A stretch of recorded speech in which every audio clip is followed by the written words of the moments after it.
आम्ही श्रद्धा सबुरी वगैरे पाळतो, पण या राज्याच्या जनतेमध्ये आता सबुरी राहिलेली नाही.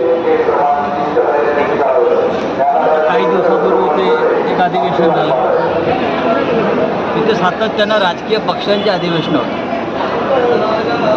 राष्ट्रवादी काँग्रेसचं झालं, भाजपचं झालं, आता काहीतरी अजून एक अधिवेशन होणार आहे.